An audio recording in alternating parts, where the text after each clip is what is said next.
I think we can make this pretty casual. So if you have a question, we don't have any microphones today. We don't have any volunteers, but just use your booming voice and yell out. Just raise your hand. I'll try to point everyone out. But certainly at the end, we'll have questions too. Not on camera. I like that date too. Yeah. I could not see it. And by the way, Mark we're selling copies of Mark's book afterwards, right outside the studio in the Internet, TV, and Radio Gallery. And Mark will also be signing copies. And just to embarrass my friend Nicole, who designed the book, she's right there. Yay! Thank you. Okay, well, good afternoon, ladies and gentlemen, and welcome to the Newseum's Night TV studio and another edition of Inside Media. I'm John Maynard, program manager here at the Newseum. It was 60 years ago this month that the Korean Armistice Agreement was signed, ending the Korean War. 6 decades later, the two countries, despite their geographical bond, couldn't be further apart.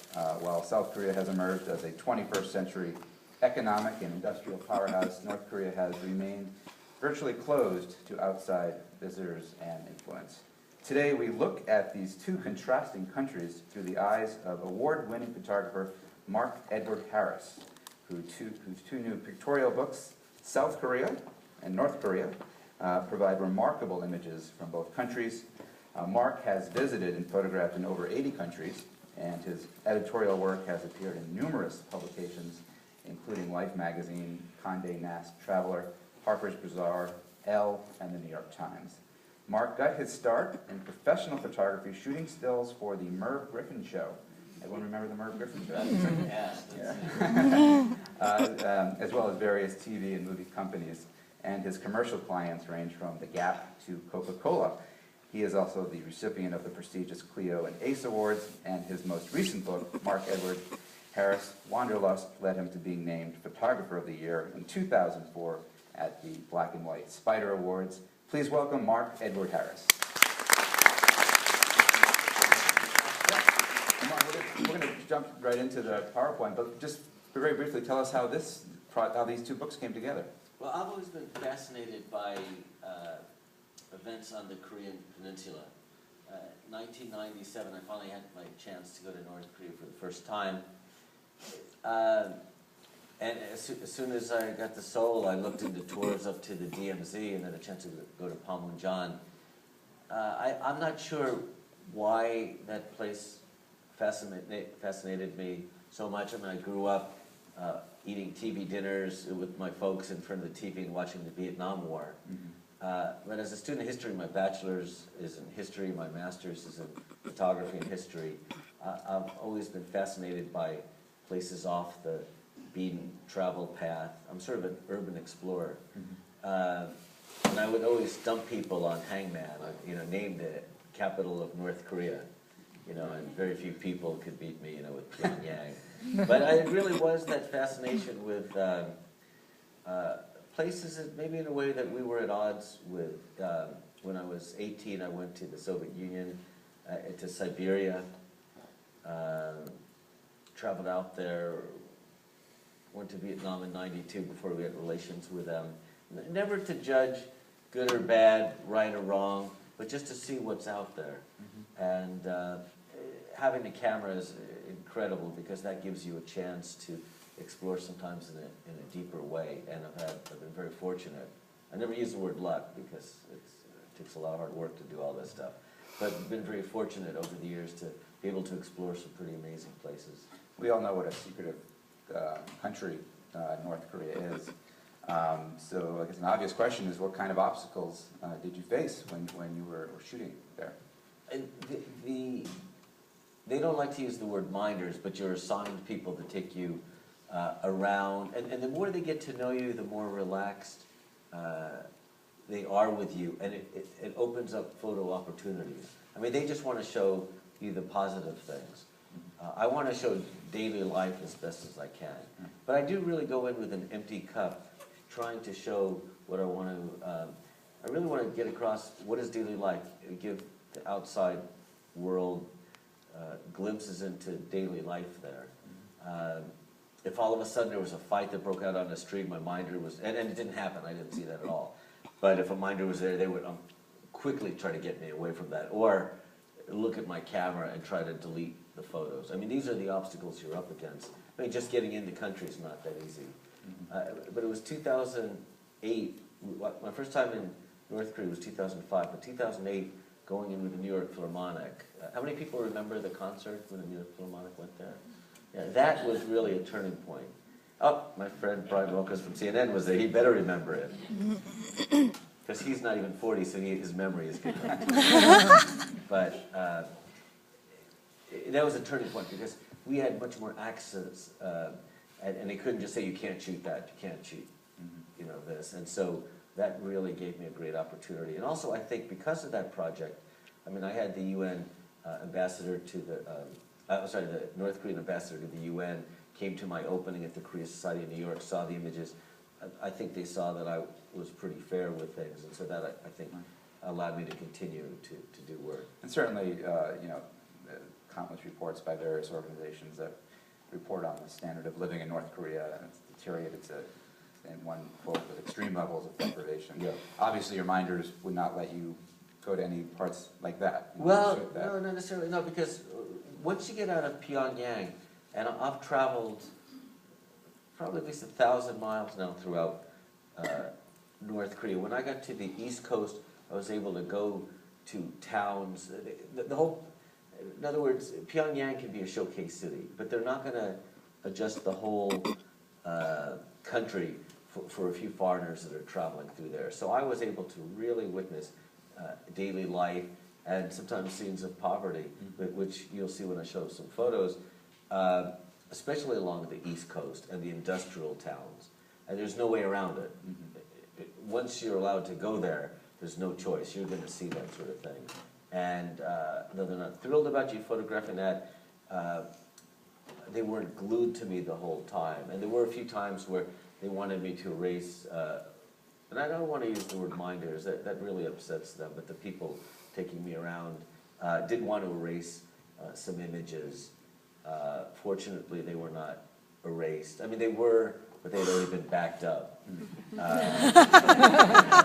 You have to work quickly. And I think when we show some of the photos, you'll see some of those photos that exist just by being quick with hard drive. Well, let's get started. And we have a number of photos. So, I think your goal is to kind of go briskly through, and if you want to stop at a certain photo and kind of explain it. Your goal is to have me go briskly. Exactly. I'd like to be with you guys till 6 o'clock. I don't think that's going to happen. I got a Nats game to No, I do. know this. Yeah. Oh, are you really? I'm going to the Nationals Okay, versus good. Dodgers. So good. So this is really where it started. This is at Panmunjom, which divides North and South Korea. And I don't have a pointer here, but if you look in the middle, there's a little cement line, and that's a military demarcation line that separates North and South Korea at Panmunjom. Now, it's a roughly 150-mile border from sea to sea. That's a South Korean soldier on the inside of the room. That's a North Korean soldier on the outside. So that's how close they are at Panmunjom. At one time, they used to be able to intermingle at what's called this Joint Security Area, the JSA. After an incident over a tree trimming incident in 1976, they were separated. It was a horrific incident where several Americans were bludgeoned to death there. And actually, the North Koreans have one of the axes in their museum just on the north side of the DMZ. This is the cover of the South Korea book. So I think this is a good place to start to sort of build how the project began in South Korea, and then I moved north. Pretty much covered the whole area of the country. And once again, just like North Korea, to get out of the capital is when you really get into the country. And so I traveled to the far south, to the north. This is Seoul now. From N Tower. So you can see from the top, just modern city at night, completely lit up, very dynamic city. But I also wanted to go back in time to, this is the tomb of King Sejong the Great. who started the modern Korean writing language of Hangul, which is phonetic, and it brought writing, the ability to read, write to the masses. And so here's a king that's known for something other than war. And so he really is sort of a hero for me.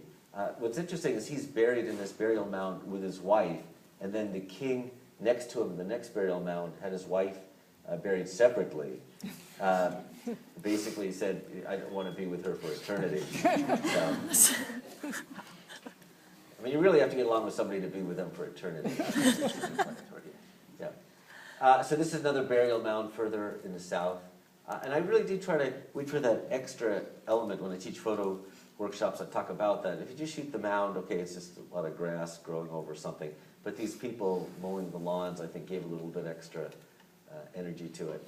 And of course, right, so some of you guys recognize him. Anybody want to sing it right now, Gangnam Style? Or do the dance. Or do the dance, let's see, right? But I think nowadays, I mean, a lot of people, Psy has helped put Gangnam, which means south of the river, on the map. That's south of the river of Seoul on the map, and it was great to meet him. And actually, I spoke to him in Korean a little bit. He didn't seem overly impressed. But That is your picture of him? that's my shot. Oh yeah, all these shots are mine. Okay. I didn't pick that I just up. want to Yeah. make sure, yeah. No, I appreciate that. Yeah.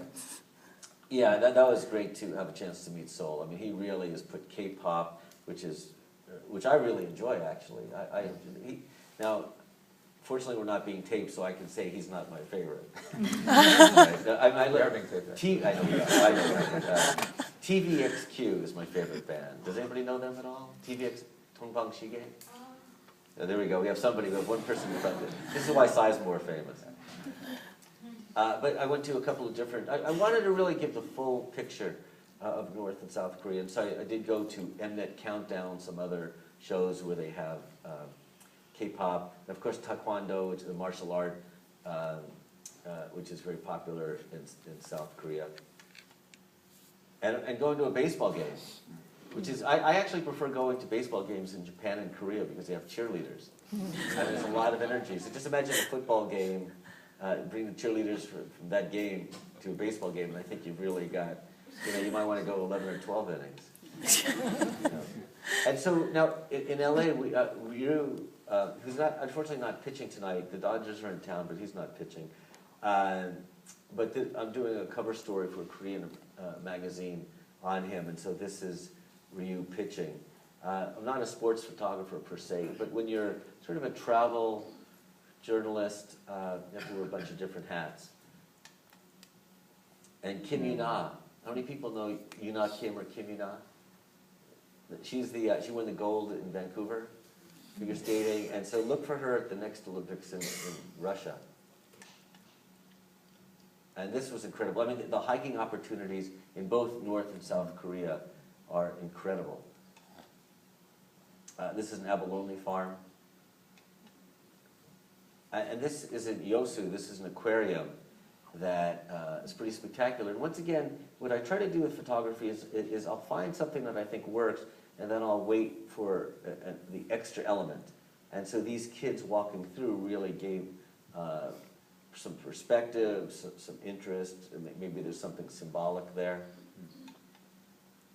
And I did a temple stay while I was there. A hermitage up in the mountains. And so much of this is because of getting outside the capital. This is a kimchi factory. So kimchi, up until when the Portuguese started coming into the Korean peninsula, was just water kimchi. It was not spicy at all. I don't know how many people have had Korean foods. Raise your hands. Spicy. Pretty spicy, right? But it's because of the Portuguese and bringing chilies in. And so here's obviously some chilies being laid out to dry. That's when we have the kimchi of today. And they claim that they didn't get the bird flu because of kimchi. This is in a place called Pohang on the East Coast. Once again, getting out of the capital, getting to the East Coast. This great architecture there. I think this is a very sexy building. Am I allowed to say that? Does anybody disagree? Or do they think I'm just sick, that I think that this is... What kind of building is that? That is, was for an expo years ago. Okay. And it's a observation tower now. A lot of street art. This is the Hands of Harmony, which is near a place called Homegoat, which is the place where the sun first hits the Korean peninsula. And very close to this area is Dokdo Island, which is an island that the Japanese also claim. And it's the one thing that North Koreans and South Koreans agree on, that they feel that Dokdo is Korean. This is reminiscent of a sculpture in Washington that's at the National Harbor. I forget the name of it. The I wonder if it's by the same person. Awakening. The Awakening, yes. The Awakening, oh, that's interesting. Yeah, I'll have to check that Google out that, yeah. too. So this is now getting into the more serious sort of area. I mean, 60 years ago, on July 27th, 1953, the armistice was signed that stopped the fighting, but it really didn't end the war. There's no peace treaty. And things do happen, some more serious than others. In November 2010, the island of Yeonpyeong-do was shelled by the North Koreans. They felt that the U.S. South Korean war games were way too close to what they feel are their waters, and this shelling took place. And so I went over to the island and documented as best I could what had happened there, and talked with some of the people that had experienced it. And it was just by chance. You never knew. The shells were so arbitrary where they landed. They were just being lobbed over. And I went into a nursery school, and one shell had missed and destroyed a house that was 100 yards away from the nursery school. If it had hit the nursery school, and all the kids were taking a nap at that time, it could have been full-scale war. That's how close things could get. And I was surprised in Seoul, talking to the people there, they felt like that was just a million miles away.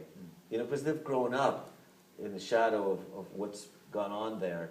And I wonder if there's a disconnect about the possible concern that they should have for potential problems. Once again, here's a shell that just landed on the road in Yeonpyeong-do. 4 people were killed in that attack.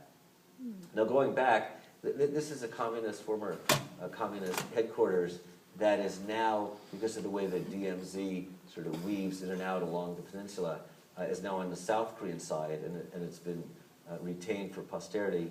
There's a plaque talking about how people were tortured in the basement there.